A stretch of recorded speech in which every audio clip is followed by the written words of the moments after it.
Hello दोस्तों, welcome to the channel generic elective, जो कि काफ़ी इम्पोर्टेंट एनईपी सब्जेक्ट है दिल्ली यूनिवर्सिटी के सभी एस्पायरेंट्स के लिए। बहुत से ऑनर्स कोर्सेज में भी है और प्रोग्राम कोर्सेज में भी है। मेजरली सेमेस्टर 5 और 6 का पार्ट है। इसके यूनिट 1 का लेक्चर 3 हम कवर करने जा रहे हैं आज। पूरा सब्जेक्ट डिटेल में हम पढ़ेंगे अपने इन वीडियोस के through. Gender in modern world, और आज हम फेमिनिज्म के फेजेस को कवर करेंगे। आपकी सेमेस्टर 6 की प्रिपरेशन के लिए मेरे पास प्लेलिस्ट्स भी हैं और मैं आपको लिंक प्रोवाइड कर दूंगी सब्जेक्ट के अकॉर्डिंग प्लेलिस्ट्स का, और पीडीएफ अवेलेबल है at present modern European drama की।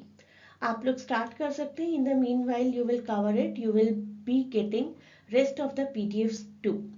पीडीएफ ग्रैब करने के लिए आप इस लिंक पर इंक्वायरी कर सकते हैं। The same link I will give in description of this video.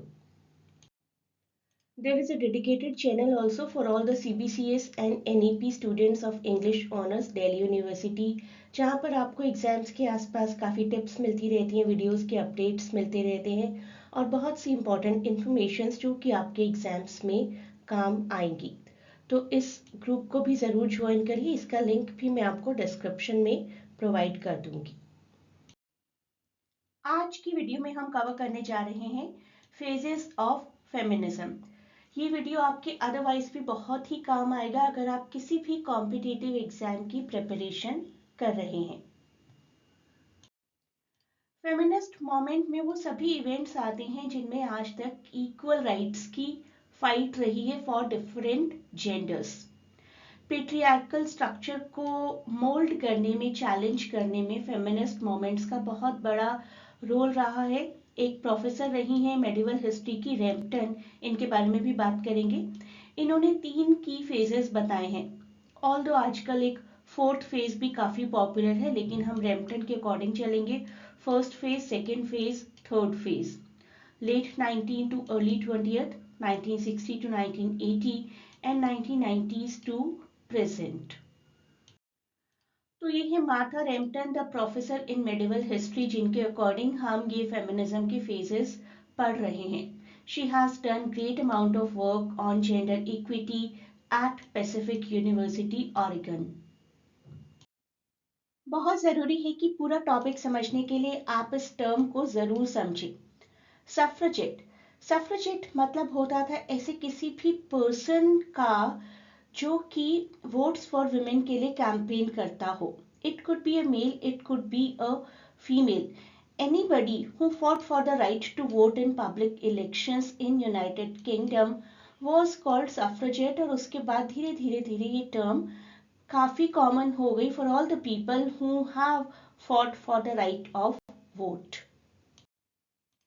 First phase से शुरुआत करते हैं, late 19th to early 20th। तो फर्स्ट फेज का तो कंसंट्रेशन बिल्कुल बेसिक चीजों की तरफ ही था कि फीमेल्स को वोटिंग राइट्स मिल जाए, एजुकेशन राइट्स मिल जाए, प्रॉपर्टी राइट्स मिल जाए। एक मेजर इवेंट का यहाँ पर मेंशन करना चाहूंगी, Seneca Falls Convention, which was organised by these two landmark females, जिनका नाम आज भी याद किया जाता है, Lucretia Mott and Elizabeth Cady Stanton, जिन्होंने डिमांड किया फीमेल्स के लिए इक्वल राइट्स को। 1920 में, देखिए ये 1848 में हुआ था, 1920 में ग्रांट हुए फीमेल्स को वोट्स 70 इयर्स, लगभग 70 इयर्स के बाद। और यूके में ग्रांट किए गए 1918 में फॉर विमेन ओवर 30 और 1928 में फॉर विमेन ओवर 21।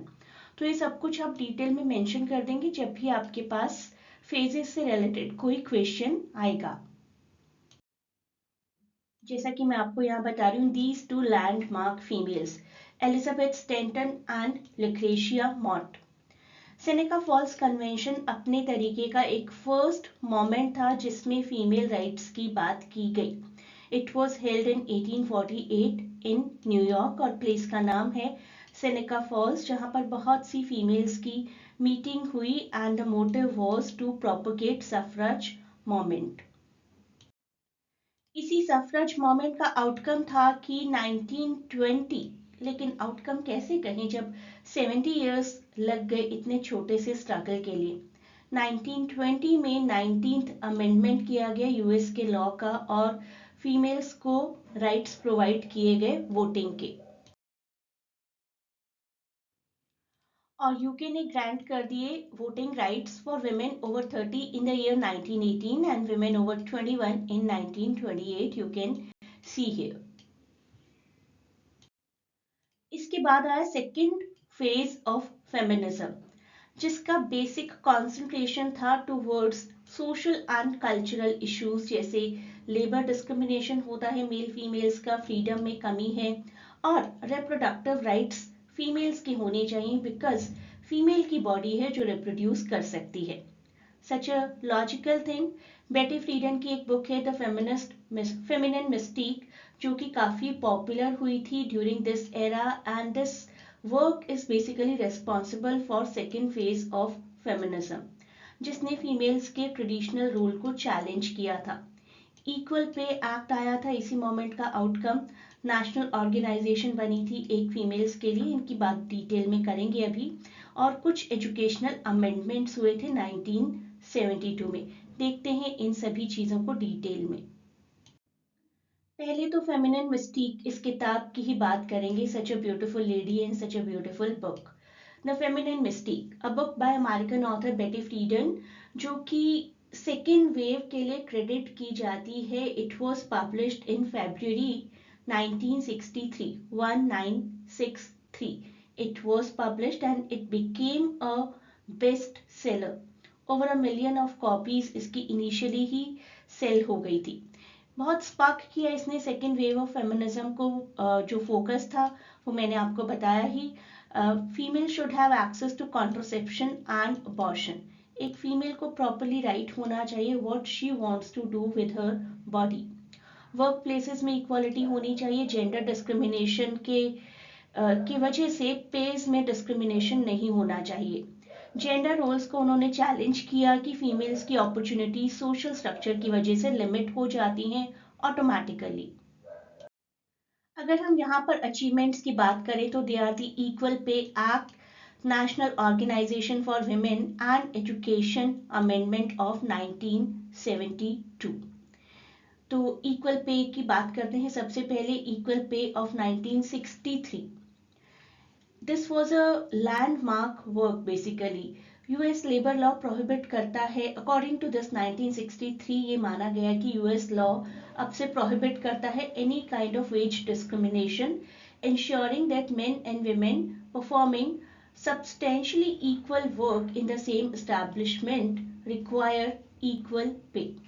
तो इक्वल पे दी जाएगी अगर इक्वल वर्क किया जा रहा है। अब बात करते हैं नाउ की। National Organization for Women, that is नाउ, NOW, अमेरिकन फेमिनिस्ट ऑर्गेनाइजेशन है। It was founded in 1966 and it is a social welfare organization. It campaigns for constitutional equality, economic justice, LGBTQ rights, and many more other things like racial justice. And this works even against violence, against the violence that is exercised upon women. अब बात करते हैं education amendment की 1972, जिसको title 9 भी बोला जाता है। टाइटल 9 एक लैंडमार्क लॉ था signed by president Richard Nixon. उस वक्त के प्रेसिडेंट रिचर्ड निक्सन ने इसको साइन किया था और it allowed for women's advancement in areas of education that were previously not accessible.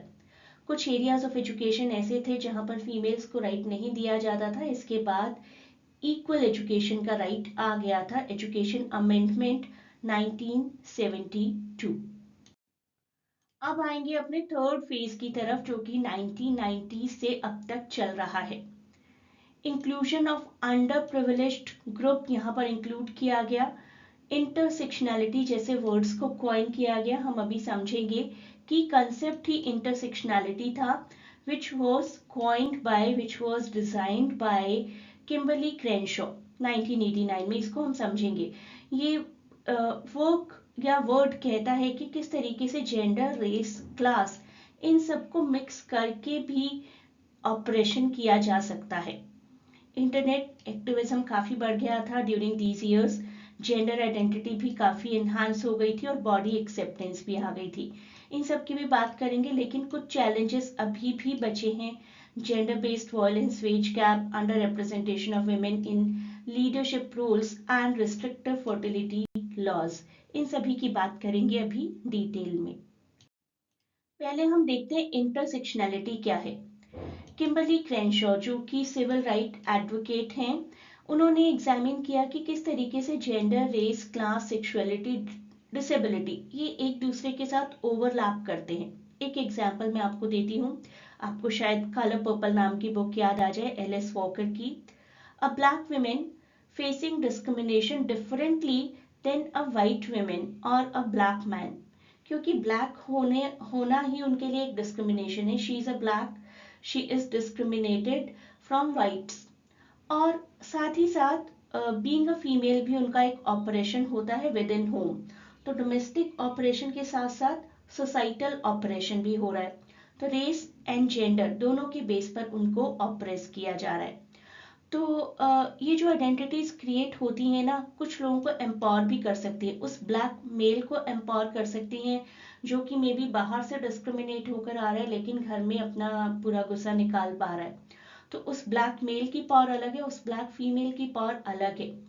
Individuals empower भी हो जाते हैं और ऑपरेस भी हो जाते हैं। यही मैंने आपको एग्जाम्पल दिया, अ ब्लैक वुमेन फेसिंग डिस्क्रिमिनेशन। तो मेन इश्यूज की बात करते हैं, internet activism, gender identity and body acceptance. Internet activism में अगर देखें तो आप देखेंगे कि मी टू जैसे मोमेंट्स की अवेयरनेस धीरे धीरे आ रही है। जेंडर आइडेंटिटी सपोर्ट मिल रहा है अब ट्रांसजेंडर्स को भी, राइट। और इसके बाद आता है बॉडी एक्सेप्टेंस। बॉडी एक्सेप्टेंस में आप देखेंगे कि रिसेंटली अगर आप टेलीविजन पर कुछ एड्स देखें तो हर तरीके की बॉडी शेप को एज अ बॉडी शेप के पर्सन को एज अ मॉडल इस्तेमाल किया जा रहा है, जो पहले बिल्कुल फ्लैट और स्लिम होना चाहिए था। अब देखते हैं कि चैलेंजेस अभी क्या बचे हैं। Gender based violence, wage gap, under representation of women and restrictive fertility laws. Gender based violence अभी भी देखा जा सकता है, मी टू की मोमेंट्स इसीलिए आती हैं आज भी सामने। वेज गैप अभी भी चल रहा है, women earn 82 cents of every dollar men make in US. Leadership में अभी भी अंडर रिप्रेजेंटेशन है, women hold only 28% of the corporate leadership roles as per the recent survey. और फर्टिलिटी लॉज ऑन पेपर तो हैं लेकिन अभी भी बहुत से एरियाज में बहुत सी रिस्ट्रिक्शंस हैं इंडियन स्टेट्स में।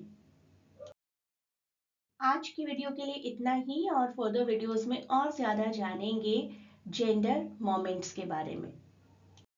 Please do not forget to share and subscribe the channel and provide your valuable feedback in comments.